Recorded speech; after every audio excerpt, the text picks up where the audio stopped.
Tipos de investigación.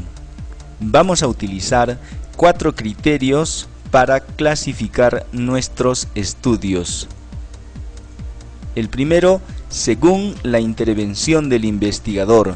Los estudios serán con intervención y en ese caso se llaman experimentales, o sin intervención para ser denominados observacionales.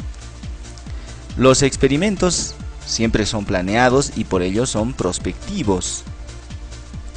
Siendo que tienen una intervención, debemos hacer una medida antes y después de la misma, por ello son longitudinales. Su función es relacionar variables, por ello son analíticos. Su nivel investigativo es explicativo, porque tratan de relacionar dos variables en función de una causa y efecto. Además, son también siempre controlados. Mientras que los estudios observacionales se desarrollan sin la intervención del investigador. Los datos reflejan la evolución de la enfermedad ajena a la voluntad del investigador. Segundo criterio, según la planificación de la toma de datos. Los estudios pueden ser prospectivos cuando los datos necesarios para el estudio son recogidos a propósito de la investigación. Estos datos son de mejor calidad que cuando nos copiamos de registros ya realizados, porque son mediciones controladas. A este tipo de datos se le conoce con el nombre de datos primarios. Mientras que los estudios retrospectivos recogen la información de registros donde el investigador no tuvo ninguna participación. Estos datos no son tan exactos y no podemos dar fe de la exactitud de sus mediciones.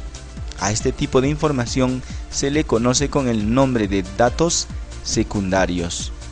Entonces, los estudios prospectivos son los que se realizan con datos primarios y los retrospectivos los que se realizan con datos secundarios.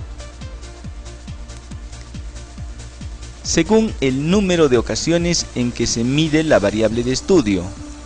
Los estudios pueden ser transversales cuando todas las variables son medidas en una sola ocasión. Por ello, de realizar alguna comparación se tratan de muestras completamente independientes. En otros estudios, requerimos de hacer más de una medida sobre la variable de estudio. Estos estudios se conocen como longitudinales.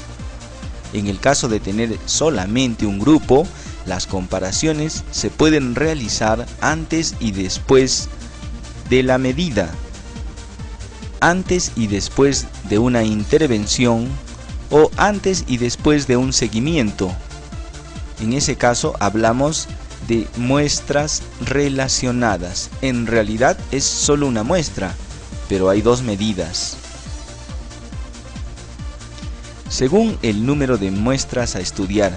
Cuando estudiamos solamente una muestra, estos estudios son netamente descriptivos. Y cuando tenemos más de una muestra, los estudios son analíticos. Los estudios descriptivos son necesariamente univariados, porque solo describen o estiman parámetros en la población de estudio a partir de una muestra, mientras que los estudios analíticos intentan explicar, en algunos casos no llegan a explicar, pero su intención es esa, las variaciones de una variable en función de otra u otras. También establecen la asociación entre factores.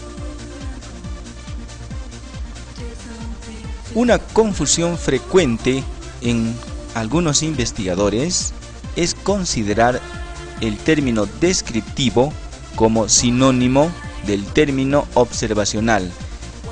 Estos dos términos, por supuesto, no son sinónimos. Algunos estudios observacionales pueden ser analíticos. Como ejemplo tenemos el estudio de los casos y controles.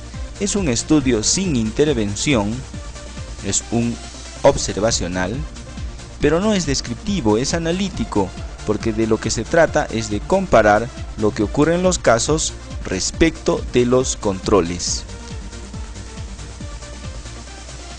Estos son los tipos de investigación.